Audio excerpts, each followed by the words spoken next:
Kadama TV omwana gwe mulaba mu kifaananyi twamubaleetedde ku Lwokutaano Ruth nga babboosi be bamubonyaabonya bagamba akole tasobola kukola ataama ayavula buyavuzi naye ng'agamba ssente ze zirina okuggwaayo ze yasasula. Sooka okutwala okwebaza mukwano gwe eyasobodde otuweereza message zino n'ebifaananyi ebya Ruth okutulagira ddala embeera Ruth gy'alimu. Babboosi oba ofiisi ya Uganda bye yalabye n'ebeera ng'ecommunicatinga ne boosi we okubeera nga Ruth bamuleka okudda ku ofiisi. We njogerera kaakati Ruth ali mu mikono mirungi, ofiisi yamututte baamuggyeeyo oluvannyuma lw'okubeera nga baalabye eggulire lino nga liyita ne babeera nga baatandise ate baagambye bano tekyabadde kirungi nti ebintu bino baabitaddeyo ku Kadama TV. Nze ngamba Kadama TV eriwo okubeera nga mmwe ofiisi za Uganda temulina kulaba kintu kino bubi lwa nsonga nti singa tetwatadde Ruth ku Kadama TV ate mwalibadde nammwe temulaba. So ekintu kyonna bwe kivaayo ne tukiteekawo y'ensonga lwaki waliwo amawulire. Amawulire go googera ku buli kintu kyonna abantu ne babeera nga bali aware kiki ekigenda mu maaso. Ebintu bino bwe tubiteekawo Kadama TV tubeera twagala mulabe kiki ekigenda mu maaso waliwo abatabikkiriza nti singa baabadde babagamba bugambi famire ya Ruth ne bagamba bugambi nti bannange Ruth ali bubi mwalibadde temukikkiriza. So ky'oba olaba nga bo abantu bavaayo ne bagamba tukoze tusobola twogedde nammwe tekisoboka kati ebintu bino gateeke Kadama TV. Bwe tubiteekayo ne muvaayo ne mubeera nga muyamba. Tetujja genda mu details nti kino bwe kiti kyabadde kikyamu kino kyabadde kikyamu kino kyayise bwe kiti naye mumanye nti Ruth ali mu mikono mirungi kaakati baamuggyeyo gy'abadde abonera kaakati yagenze ku ofiisi katulabe nti ate era agenda kubeera ng'akomawo e Uganda mu mirembe. So nkubiriza abantu bonna abali mu kubonaabona n'abayina baganda baabwe nga babonaabona basista baabwe bakwano baabwe nti temwetya tebagezangako ne bakutiisatiisa nti ebintu bino togeza n'obifulumya. Okufulumya ebintu tekitegeeza nti nno toyagala kampani yamuleeta. Ofulumya ebintu kuba olaba nti okoze kyonna ky'osobola toyambiddwa. Ky'ova ovaayo n'ogamba ebintu bino kambiteeke ku Kadama TV. Ate nga bwe tubiteekayo mulaba abawala bonna bwe tutatteyo abawala bonna bwe tuteekayo muvaayo ate ne mubayamba. Ate era nabo balina okwekubira omulanga kuba kati nze sijja kubeera nga ndi mu buzibu oŋŋambe n'ekyokukola. Bwe mbeera mu buzibu tosobola kuŋŋaana n'oŋŋamba tokola kino tokola kiri kuba nze mba ndaba kyekintaasa. Omuntu w'aviireyo n'agamba kambiteeke Kadama TV kitegeeza nti akoze buli kimu ky'asobola naye tayambiddwa. Ngenda kusooka mpuleyinga amaloboozi ge twayina naye mujjukire vidiyo eno osobola ogenda mu vidiyo zaffe ze twateekayo ku Lwokutaano ng'omuwala ono tumutaddeyo ali bubi era ngenda kuddamu mbapuleyingire ne voice notes ezimu naye nga obuzibu obwaliwo nti omuwala ono yali mu buzibu naye nga tewali amuyamba akubidde ofiisi temuyamba.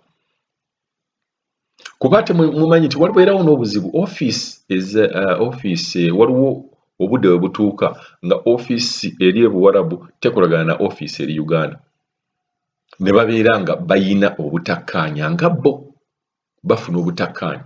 Kati obutakkaanya buno ate ogenda okulaba nga bufulumidde mu bakadaama ate be balina okuyamba.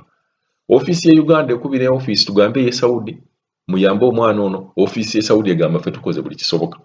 Kati ofiisi ya Uganda nebeera ku pressure nti efuna pressure from the family, efuna pressure from social media zonna platform egamba nti bane waliwo omuwala bwati atayambibwa. Kati nebeera nga erina pressure ya family, erina pressure nti bataddeyo ebintu ku social media kati ate nebeera nga naye eteeka pressure ku tugambe ofiisi ye Saudi Oman oba Jordan kati ate nebeera nga teyamba ofiisi zino ezibeera mu nsi z'Abawarabu nga tezifaayo. Mukimanyi ofiisi zino oluusi ate zo tezifiirayo ddala.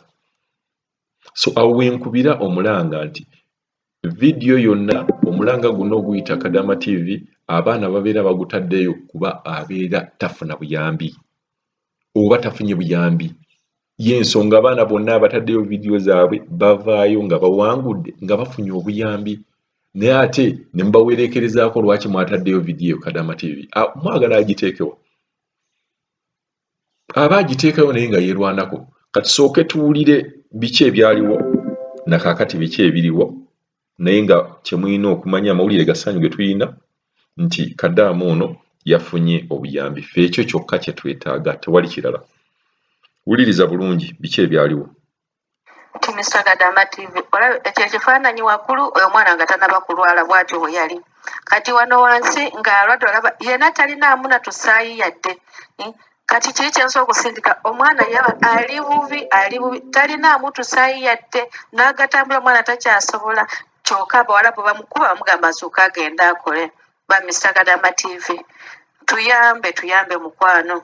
Mukama atukuweera omukisa kubanga ffe abantu mu butuufu tetulina bwe tuyinza kukwebaza oba okukusasula naye oyo Katonda nanyi kugaba mpeera katukomaawo tugenda kuba nga tweyongerayo ne voice notes ez'omuwarabu ng'ate amutulugunya. Oyo yabadde mukwano gwe yasobola otuweereza voice note eyo. Tulina voice notes nyingi naye tetusobola kubeera nga zonna tumeera tuzimalayo ziplayinga. Kaakati olwamaze omuwala ono yabadde very clever oli Ruth yarekodinga omuwarabu ono ng'amubonyaabonya. Mu recordinge ng'abantu abo nga babonyaabonya naye temubalaga nti mubalekodinga kuba bwe bujulizi bwokka bw'oba osobola okuwulaga nti bannaye kyempitamu kikambwe. Omuwarabu muwulire.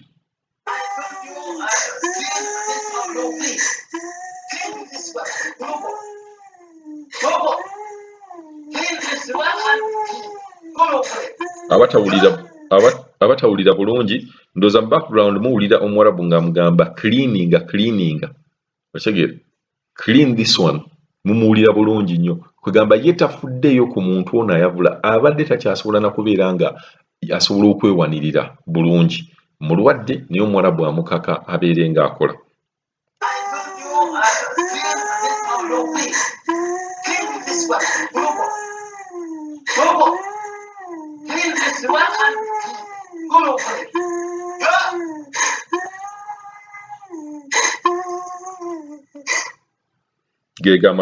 Gamu ku maloboozi ge tusobodde okubeera nga tubaplayingira ne vidiyo yaffe ey'okutaano twataddeyo amaloboozi agawera.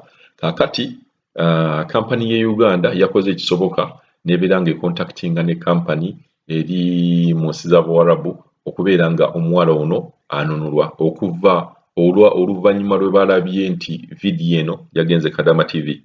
Mbagamba kampani ze Uganda oba eziri Buwarabu, Kadaama TV tuteekayo vidiyo tetuboogera nako, tetwogera na kampani ki yamuleeta. Tetwagala kubeera nga mulowooza twogera ku kampani zammwe, ffe kye twagala kubeera nga muyamba omuntu abeera mu buzibu ye aimu yaffe.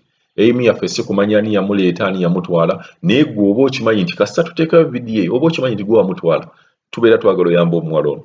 Bye bino ebyaddiridde. Mr. Kadaama Mukama yeebazibwe ssebo.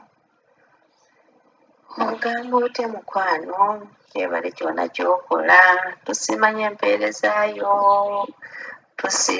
tusiimira ddala. Tweyanza nnyo bambi lwa audio vidiyo z'otukolera z'oteekayo baganda baffe abali mu buzibu ne basobola okuyambibwa okuyita mu ddoboozi lyo. Kati oyo omwana Nabulime mukama we yabadde omulwadde ate nga mukama we amugoba. Munnange okuyita mu ddoboozi lyo olwaleero avuddeyo ewa mukama we ali ku ofiisi. Kale tebibadde byangu naye olw'eddoboozi lyo abakampuni bwe balaba ebifaananyi ku Kadaama TV ne kibakwatako ne bagamba oyo muganda we ne bagamba olwaki kye mwakoze olwaki mwataddeyo ebifaananyi ku TV mwagala kwonoona kampuni yaffe kwonoona linnya lyaffe.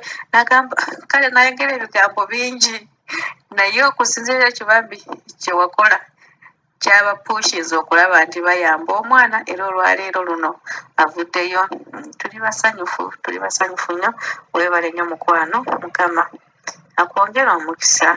Ayisula bulungi brother, kisa kya Mukama kikunkuumire.